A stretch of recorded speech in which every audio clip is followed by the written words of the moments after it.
30வது வினா. ஒரு நான்முகியின் 4 முகங்களில் ஒரு முகத்தில் ஓர் இலக்கம் வீதம் 1, 2, 3, 4 ஆகிய இலக்கங்கள் எழுதப்பட்டுள்ளன. இவ்வாறு இலக்கங்கள் எழுதப்பட்டுள்ள இரு நான்முகிகளை ஒரு மேசை மீது வைக்கும்போது மேசையுடன் தொடுகையுறாத முகங்களில் உள்ள இலக்கங்களின் கூட்டுத்தொகை 15 ஆகும்.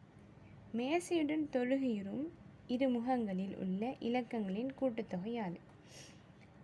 இந்த நான்முகியில் 1,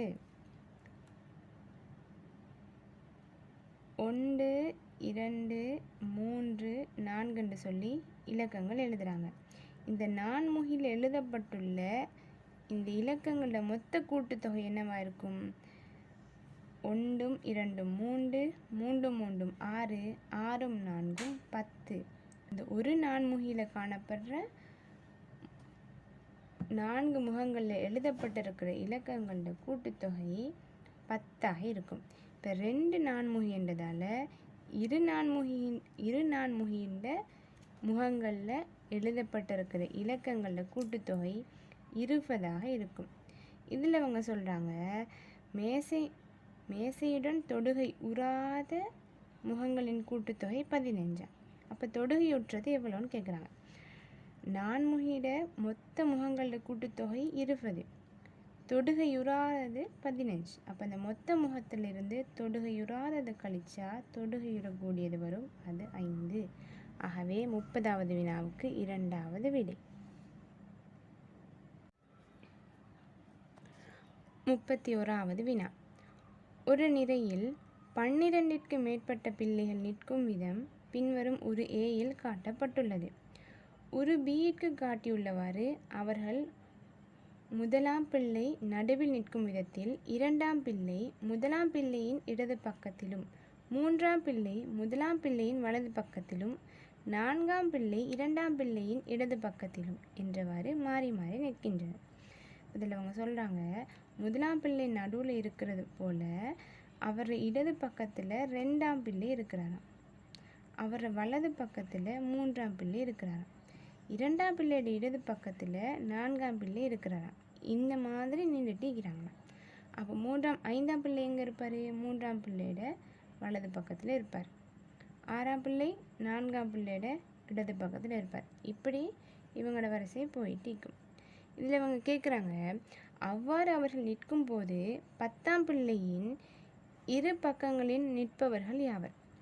இந்த கேள்விக்கு நாம் 10 பிள்ளைகளையும் 10வது பிள்ளை வரைக்கும் எழுதியும் பார்க்கலாம்.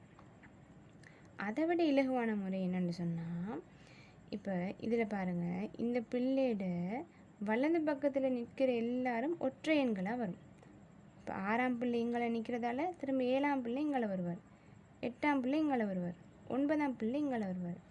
ஒற்றை எண்கள் எல்லாமே வலது பக்கம் வருது, இரட்டை எண்கள் எல்லாமே இடது பக்கம் வருது.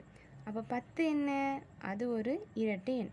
ஆகவே இந்த 10 இடது பக்கத்தில் வரும்.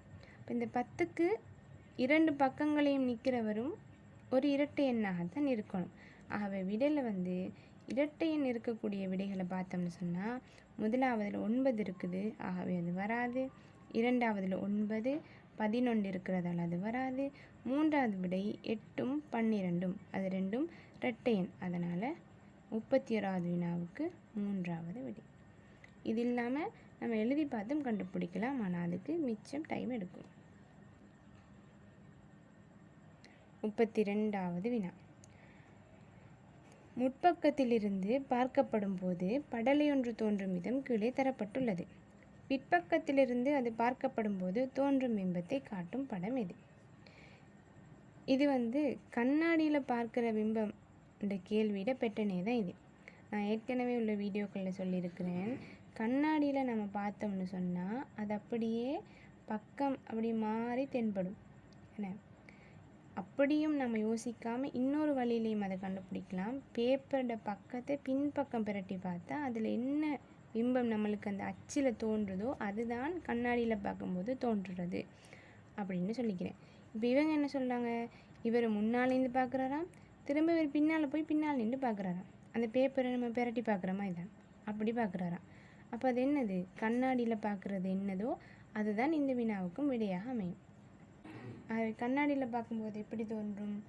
அருகில் இருக்கிறது அருகில் தோன்றும், தூர இருக்கிறது தூரத்தில் தோன்றும். அப்படி விடையில் பார்த்தோன்னு சொன்னால் முதலாவது விடையிலையும் சரி, இது அருகில் இருக்குது, இது அருகில் இருக்குது, இதுவும் அருகில் இருக்குது. இந்த மூன்றாவது விடையில் ஒரு பிரச்சனை என்னன்னு சொன்னால், இந்த பகுதி இடம் மாறப்பட்டிருக்கு. இந்த இடத்துல அப்படி ஒரு பகுதி இல்லை, ஆனால் இங்கே வரைஞ்சிருக்கிறாங்க. ஆகவே மூன்றாவது விடை தவறானது. முதலாம் இரண்டாம் விடைகளை பார்த்தோன்னு சொன்னால் அதில் என்ன வித்தியாசம்னு சொல்லி, முதலாம் வினாவில் இது கீழே, இந்த கம்பி கீழே அடிபட்டிருக்கு. ரெண்டாம் விடையில் முதலாவது விடையில் இந்த கம்பு கீழே அடிபட்டிருக்கு, ரெண்டாவது விடையில் இது மேலே அடிபட்டிருக்கு.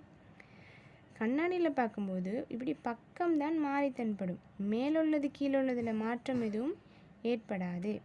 ஆகவே இதில் இது மேலே தான் அடிக்கப்பட்டிருக்கு, அதனால் இந்த விடையிலையும் இது மேலே தான் அடிக்கப்பட்டிருக்க வேண்டும்.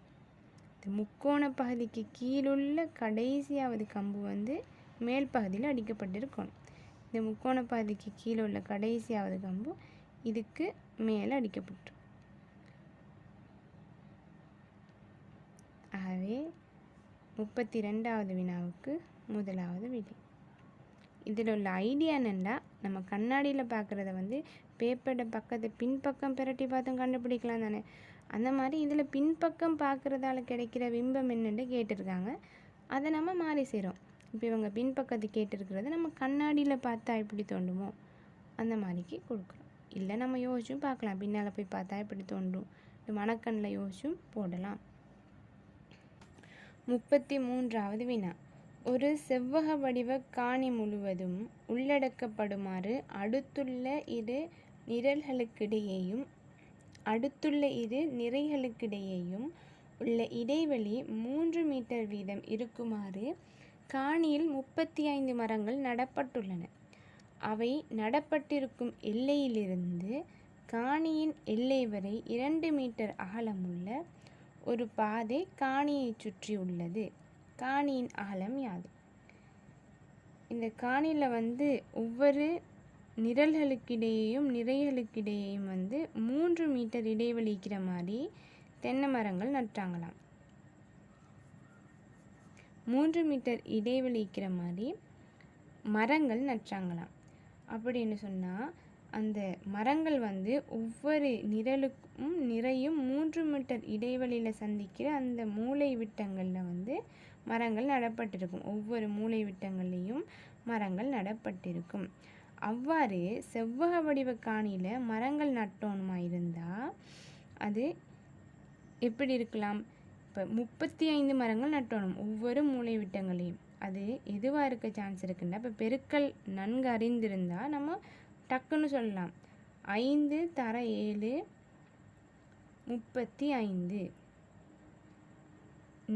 நிறை 5 அகலத்தால் 5 மரங்கள் நடப்பட்டிருந்தால், நீளத்தால் 7 மரங்கள் நடப்பட்டிருந்தால் 35 மரங்கள் அங்கே நடப்பட்டிருக்கும். பெருக்கல் தெரிஞ்சிருந்தால் இதை இலகுவாக செஞ்சிடலாம். சரியா? அதோட இந்த மரங்கள் நட்டப்பட்டிருக்கிறத தாண்டி 2 மீட்டர் நீளம் அகலம் இப்படி 2 மீட்டரில் பாதி இந்த காணியை சுற்றி பாதி அமைச்சிருக்கிறாங்க. இந்த காணியோட எல்லை வரை மரங்கள் நடப்பட்டதிலிருந்து காணியின் எல்லை வரை 2 மீட்டரில் ஒரு பாதை வேறு அமைச்சிருக்கிறாங்க. அப்போ இந்த அகலம் கேட்குறாங்க. இந்த அகலம் கொடுக்கறதுக்கு நாம் இந்த மரங்கள் நடப்பட்டிருக்கிற அந்த அகலத்தோட அந்த எவ்வளவு தூரத்துக்கு எவ்வளவு நீளத்துக்கு மரங்கள் நடப்பட்டிருக்குதோ அதோடு இந்த பாதையோட 2 மீட்டரையும் சேர்த்து கொடுக்கணும். சரியா? இப்போது நம்மளுக்கு தெரியுது 5 அகலமாக 5ம் நீளமாக 7 மரங்களும் வைத்து மொத்தமாக 35 மரங்கள் நடப்பட்டிருக்குது. சரியா? ஆகவே 5 மரங்கள் நடப்பட்டிருந்தால் ஒவ்வொன்றுக்கும் இடையில் 3 மீட்டர் இடைவெளி இருக்கிறதால 5 3 15 மீட்டர் இடைவெளியில் மரங்கள் நடப்பட்டிருக்கும். அதோட பாதையிட நீளம் 2 மீட்டர் 2 மீட்டர், மேலே 2 மீட்டர், கீழே 2 மீட்டர். ஆகவே மொத்தமாக இந்த காணியிட அகலம் 19 மீட்டராக அமையும். 33வது வினாவுக்கு 3வது விடை.